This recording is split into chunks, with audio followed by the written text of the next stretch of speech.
We hear the numbers all the time: plant closures, job losses, restructuring for shareholder value.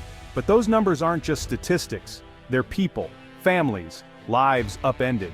For generations, factory jobs were the backbone of American towns. When a factory closes, it's not just economics, it's the unraveling of a community. The real story isn't in a quarterly report, it's in the worried faces at the local diner, the for sale signs on lawns, the empty main streets. A decision made in a distant boardroom can feel like a natural disaster to those on the ground. For workers, a job is more than a paycheck. It's pride, identity, and purpose. When that disappears, it leaves a hole no unemployment check can fill. I've met these people. They're not looking for a handout, they want a fair chance to work and provide for their families. But the rules have changed. Loyalty to a company is rarely returned. Suddenly, decades of skill are deemed obsolete and futures become uncertain. This isn't just a political issue, it's a human one. It's about what we value as a country, and whether we stand by those who built it.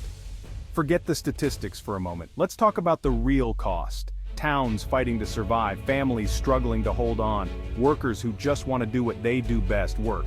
This isn't a story of failure, it's one of resilience and quiet dignity. It's about people who refuse to be defined by a pink slip. Their story is our story. It's about who we are and who we want to be. The numbers may be cold, but the reality is deeply personal. Every closure is a ripple through generations. The American worker's spirit endures even when the jobs don't. We owe it to them to look beyond the spreadsheets, because behind every number is a name, a family, and a future. A factory's noise is more than machinery. It's the heartbeat of a town. When that sound stops, the silence is overwhelming. Morning traffic thins, lunch spots empty, the shift whistle's rhythm is gone. The factory wasn't just a building, it was the town's engine. Its closure erases more than jobs, it erases identity. Generations worked there. The company's name was stitched into the town's fabric. When the gates close for good, it feels like a betrayal. A job at the factory meant stability, home ownership, healthcare, a future. When those jobs vanish, so does that security. Families face impossible choices: sell the house, move away, dip into savings. The decline is slow but relentless. First the plant, then the small businesses, then the schools and services. The community hollows out. Those who can leave do. Those who stay are left with memories and uncertainty. The silent factory stands as a monument to broken promises. It's a daily reminder of prosperity lost, and the echo of what used to be. This isn't just one town's story. It's happening everywhere. In places like Georgetown, Marysville, and Smyrna, foreign automakers brought hope and jobs. For a while, these towns thrived. But even modern factories aren't immune to global pressures. Layoffs, automation, and shifting production threaten stability. In the South, towns like Montgomery and West Point saw international investment transform their economies. A factory job there was a dream come true, a chance to build a life without leaving home. But the fate of the town is tied to a single company. When the factory struggles, the whole community feels it. The story repeats: a factory arrives, hope blooms, the town grows. But deep integration brings vulnerability. When layoffs hit, the shockwave touches everyone: workers, suppliers, small businesses. What happened in the Rust Belt is now reality for a new generation. These towns are testaments to both the promise and the pain of American manufacturing. The cycle of hope and heartbreak continues. Each closure is a lesson in the risks of dependence. The future of these towns hangs in the balance, and their story is America's story. To understand, you have to listen to those who lived it.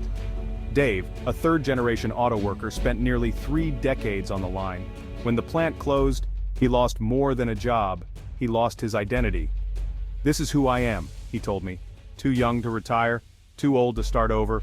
Maria ran a diner across from the factory. When layoffs hit, her business collapsed. "These aren't just customers, they're friends. I'm scared I'm next."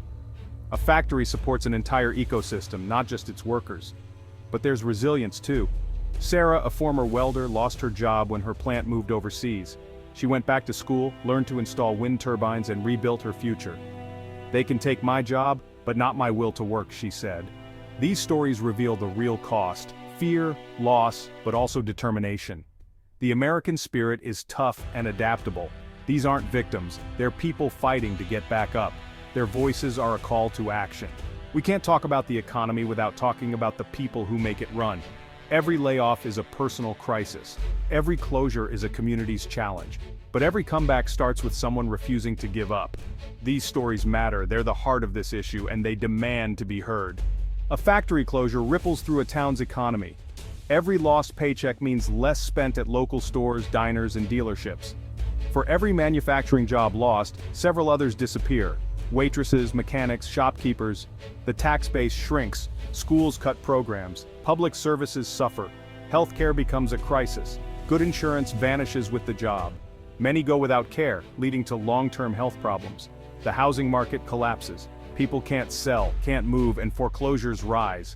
Abandoned homes become common, deepening the sense of decay. The American dream of homeownership turns into a nightmare, all because a factory closed its doors. The impact is total, economic, social, and personal. When the paychecks stop, so does everything else.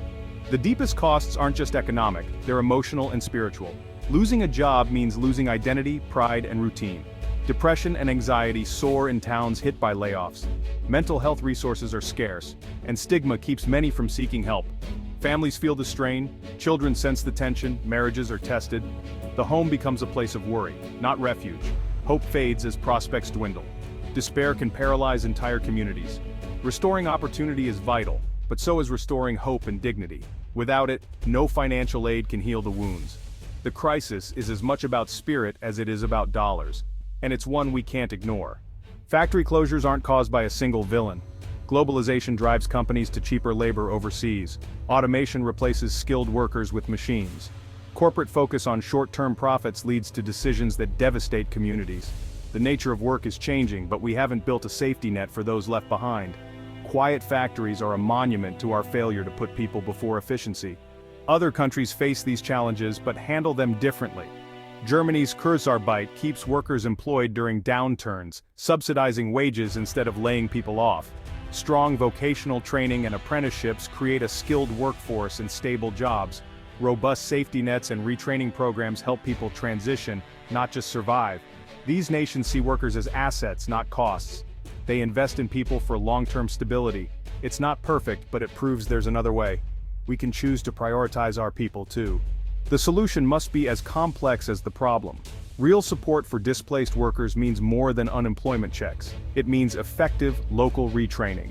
Communities need to diversify, building economies that don't depend on a single employer. Invest in infrastructure, support small businesses, and attract a range of industries. Reward companies that invest in American workers. Trade should be fair, giving our workers a level playing field. Skilled labor deserves respect. These jobs are the backbone of our country. Promote trades and vocational education as noble careers. Rebuild respect for the work that built America. That's how we create a stronger, more equitable future for all.